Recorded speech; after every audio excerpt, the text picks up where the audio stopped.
दुनिया का एक खूबसूरत देश जहां प्रकृति का नजारा देखने लायक होता है, यहाँ की चकाचौंध मन को मोह लेती है। लेकिन आजकल इस देश में मौत का खेल चल रहा है। हम बात कर रहे हैं दुनिया के खूबसूरत शहर सिंगापुर की। सिंगापुर में ड्रग्स को लेकर लोगों को फांसी की सजा दी जा रही है। पिछले 8 दिनों में बृहस्पतिवार को तीसरी फांसी दी गई है। सिंगापुर ने 54 ग्राम हेरोइन की तस्करी के आरोप में एक कैदी को फांसी दे दी है। ये पिछले 8 दिनों में दी गई तीसरी मौत की सजा है।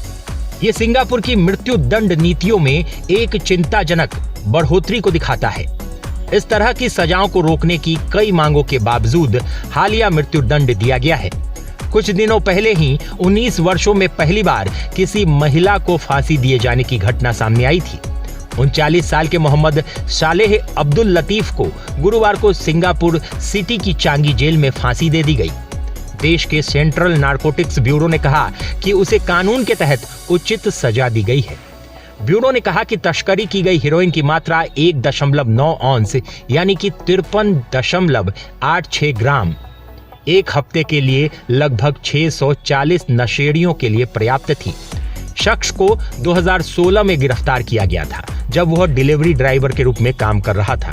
2019 में उसे मौत की सजा सुनाई थी और उसकी अपील पिछले साल खारिज कर दी गई थी। हालांकि अब्दुल सिर्फ एक डिलीवरी ड्राइवर था, लेकिन कोर्ट ने कहा कि उसने प्रोसिक्यूटर्स के साथ सहयोग नहीं किया, इसलिए उसे मौत की सजा दे दी गई। सिंगापुर के कानूनों के तहत, जिनमें ड्रग्स की तस्करी के खिलाफ कठोर सजा का प्रावधान है, 500 ग्राम कैनेबीज यानी भांग और 15 ग्राम हेरोइन से अधिक की तस्करी के लिए किसी को भी मौत की सजा दी जा सकती है। गुरुवार सुबह की फांसी इस साल सिंगापुर में इस तरह की 5वीं सजा है। यह पिछले साल मार्च में कोविड महामारी के कारण 2 साल बाद दोबारा शुरू हुए मृत्यु दंड के बाद ड्रग्स से जुड़े अपराधों में 16वीं फांसी है। 2020 में कोविड महामारी के दौरान फांसी की सजा पर रोक लगा दी गई थी।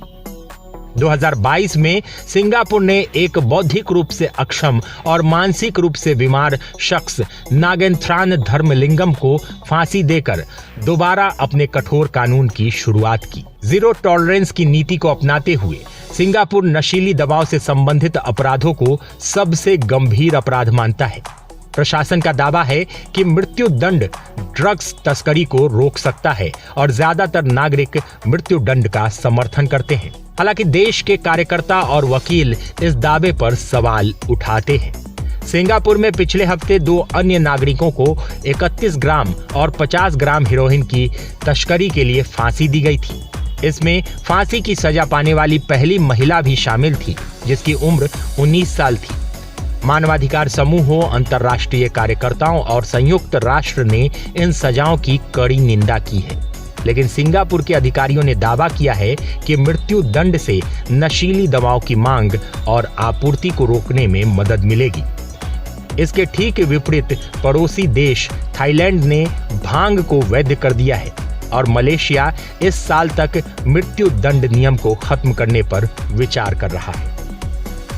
अपने सपनों की आशिया को दे एक नई पहचान माँ भवानी डेकोर प्राइवेट लिमिटेड के साथ, जो है ऑथराइज्ड डिस्ट्रीब्यूटर ऑफ कजारिया। देश की मिट्टी से बनी टाइल से देश को बनाते हैं और जहाँ मिलती है सभी प्रकार के Indian and imported granite, marble, sanitary एवं कोटा स्टोन का अनोखा एवं आकर्षक संग्रह। माँ भवानी डेकोर प्राइवेट लिमिटेड मतलब a complete floor solutions. New 0 mile Dadar road, Muzaffarpur. Call 9934753111। Mahakal के पावन महीने सावन में सबसे बड़ा कवरेज महीना बाबा का देखिए सिर्फ मुजफ्फरपुर लाइव नाउ पर।